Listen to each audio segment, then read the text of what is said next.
আয়নার সামনে দাঁড়িয়ে ইনা নিজের শরীরে ভালো করে দেখতে থাকে। তার শরীর ক্ষত হয়ে গেছে, লাল দাগ হয়ে গেছে সম্পূর্ণ শরীরে। অরণ্য খাবার নিয়ে সিঁড়ি বেয়ে উপরে উঠে আসে রুমে। এসে দেখে ইনা আয়নার সামনে আছে। অরণ্যর রুমে এসে নিজের উপস্থিত বোঝাতে নক করে দরজার মধ্যে।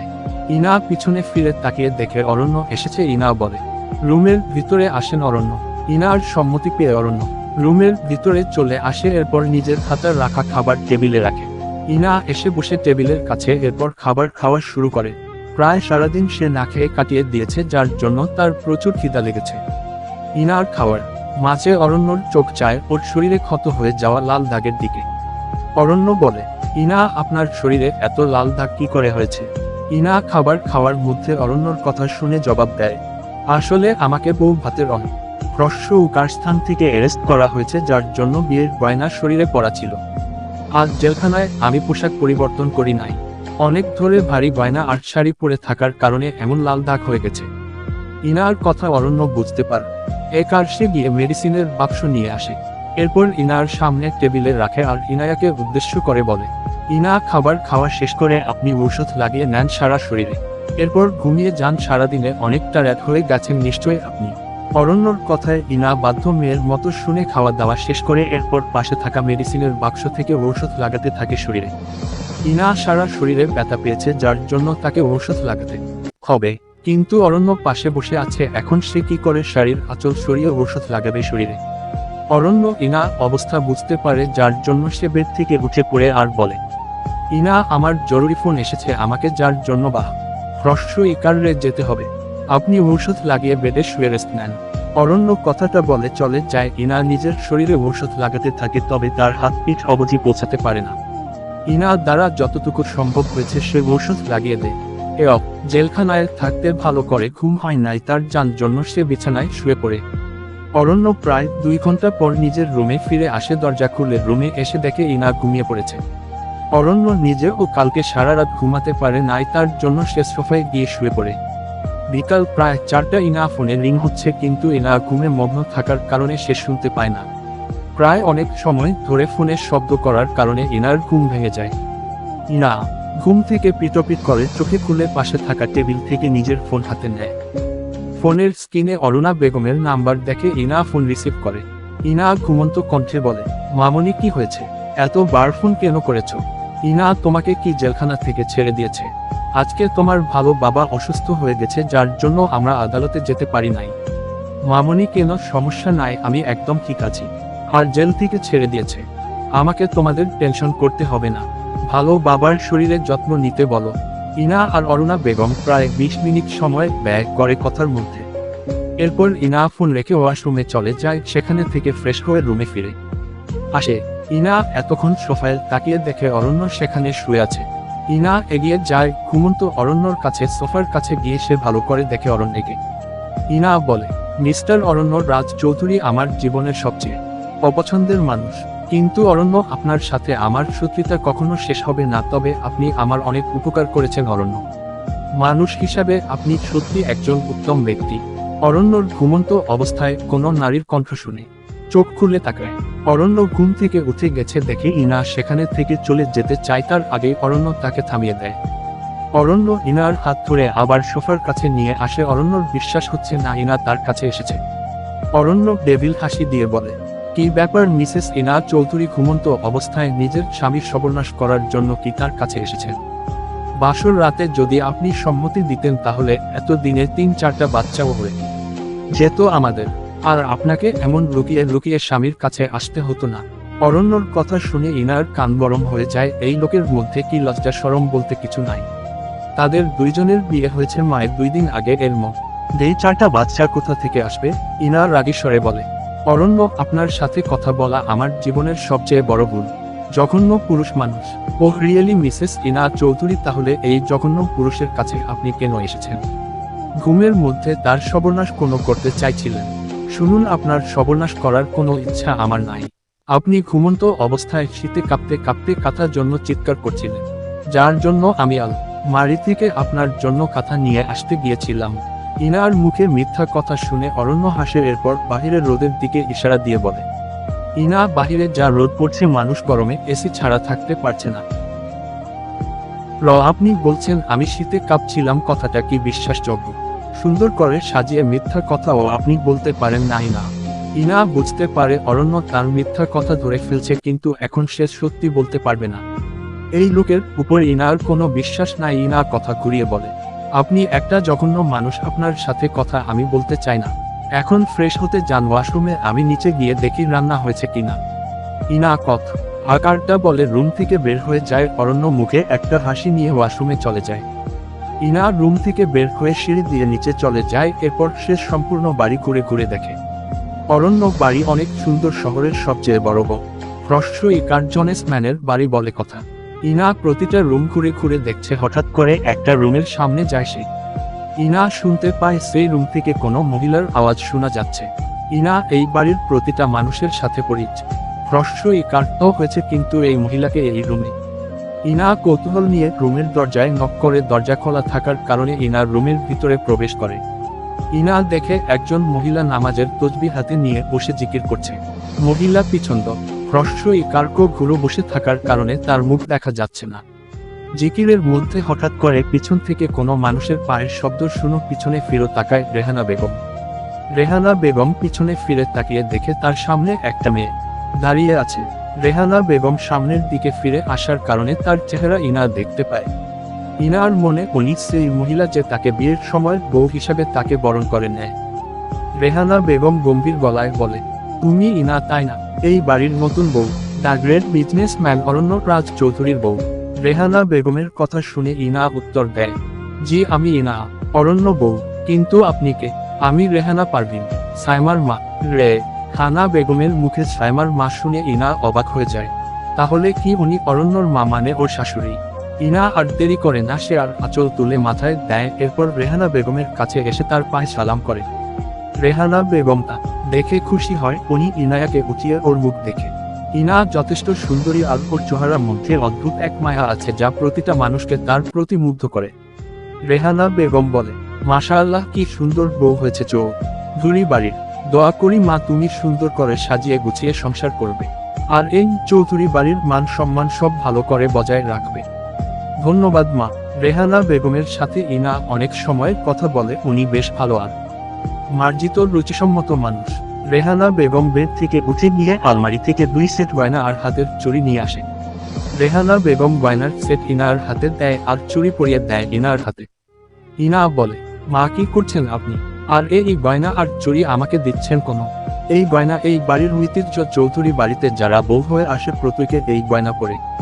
আর এই চুড়ি যত্ন করে রেখে দিয়েছিলাম আমার ছেলের বউয়ের জন্য। এতদিন পর অরণ্য বিয়ে করে এই বাড়িতে বউ নিয়ে এসেছে, তাই এই চুড়ি তোমাকে দিলাম। কিন্তু মা আমি এত গয়না দিয়ে কি করব? করবি না, বাড়ির বউ সবসময় গয়না পরে সুন্দর করে সেজে থাকে। তোমাকে এই গয়না পরলে অনেক সুন্দর লাগবে। রেহানা বেগমের কথা শুনে ইনা গয়নার বাক্স খুলে দেখে।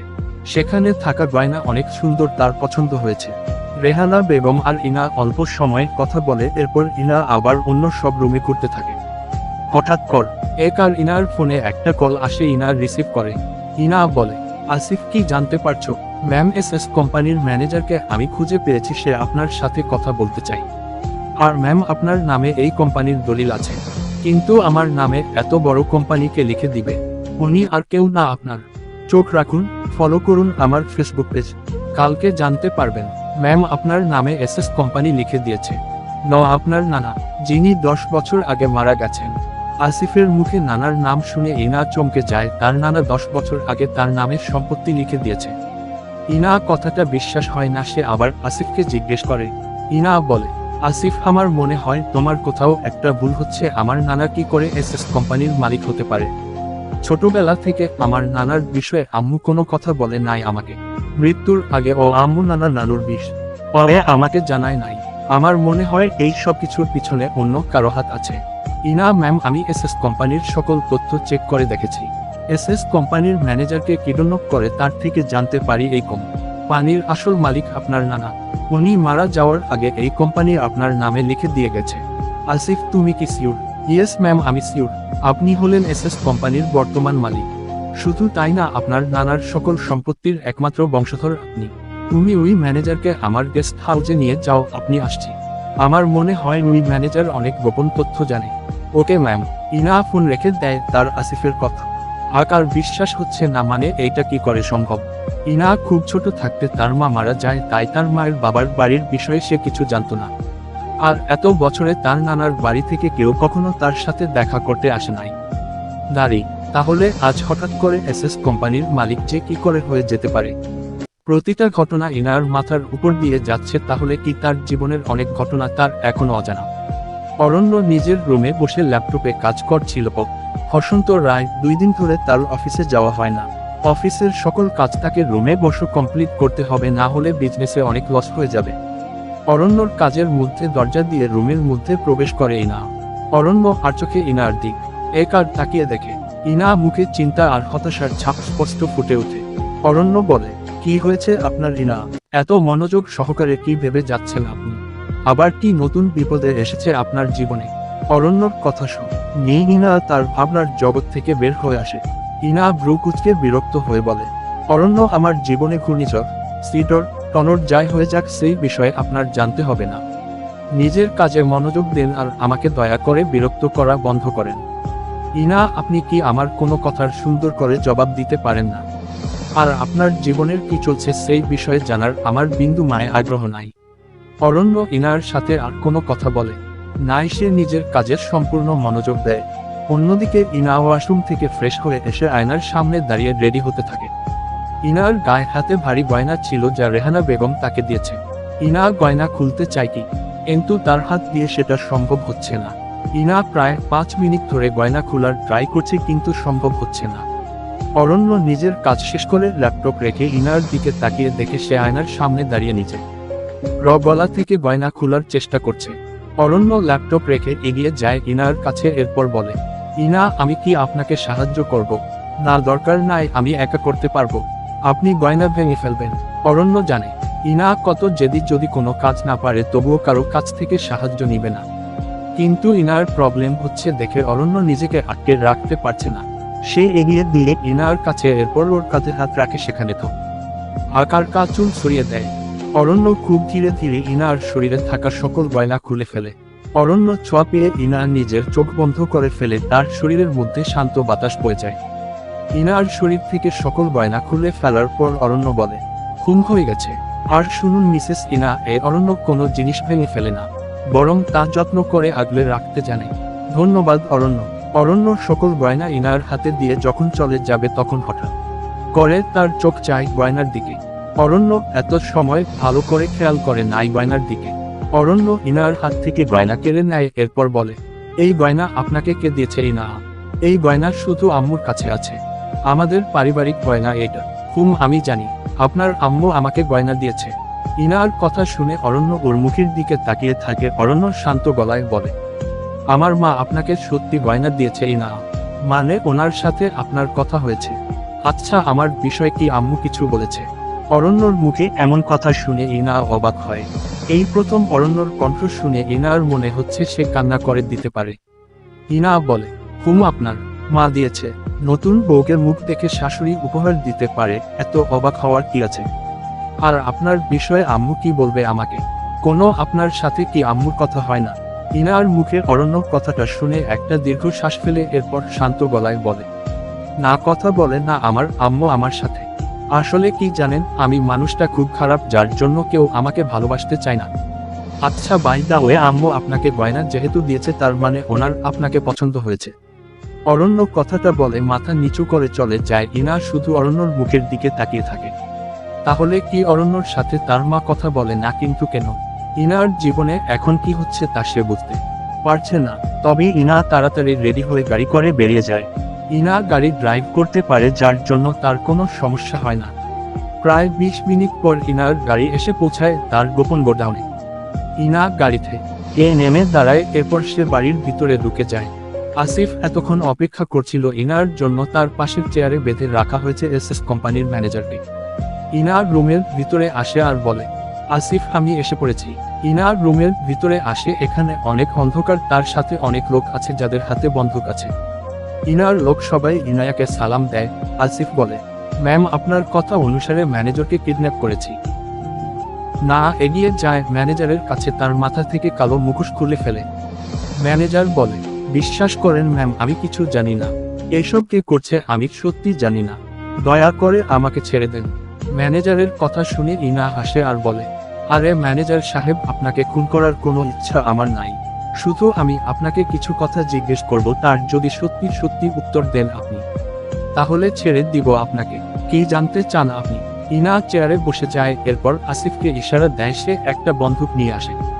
ইনা সেটা নিজের হাতে রেখে ম্যানেজারের মাথার মধ্যে তাক করে বলে, এসএস কোম্পানি যদি আমার নানার হয়ে থাকে তাহলে উনি মারা যাওয়ার পর এই কোম্পানি কার হাতে ছিল? আনো খাবারে বিষ মিশিয়ে মানুষকে হত্যা কে করেছে? ম্যাম, আমি জানি না এই বিষয়ে। দেখুন ম্যানেজার সাহেব, আমার রাগ উঠাবেন না একদম। সত্যি করে বলুন, এই সব কিছুর পিছনে আসল অপরাধীকে? এত বছর আমার নাম করে এই কোম্পানির দায়িত্ব কার হাতে ছিল? আমি বেশি কিছু জানি না, শুধু জানি এসএস কোম্পানির যদি কোনো বড় ডিল বা সমস্যা হতো, তাহলে সাফায়াত সাহেব এসে সবার সাথে কথা বলতো। কিন্তু প্রায় 5 বছর ধরে উনি আর আসেন না, কিন্তু উনি সকলকে ভিডিও কলে শেয়ার হোল্ডারের সাথে কথা বলতো। ইনা ম্যানেজারের মুখে সাফায়াত নাম শুনে অবাক হয়ে যায়, এই সাফায়াত আবার কে? কিন্তু এই নামটা তার পরিচিত মনে হচ্ছে। ইনা বলে, এই সাফায়াতকে দেখতে কেমন? তুমি কি এর চেহারা কখনো দেখেছো? জি ম্যাম, 5 বছর আগর দেখেছি, কিন্তু এর থেকে ওনার চেহারা আর দেখি নাই, কারণ উনি সবসময় ভিডিও কলে নিজের চেহারা লুকিয়ে কথা বলতেন। শুধু ভয়েস শোনা যেত আর কোম্পানির সকল টাকা ওনার ব্যাংক অ্যাকাউন্টে যেত।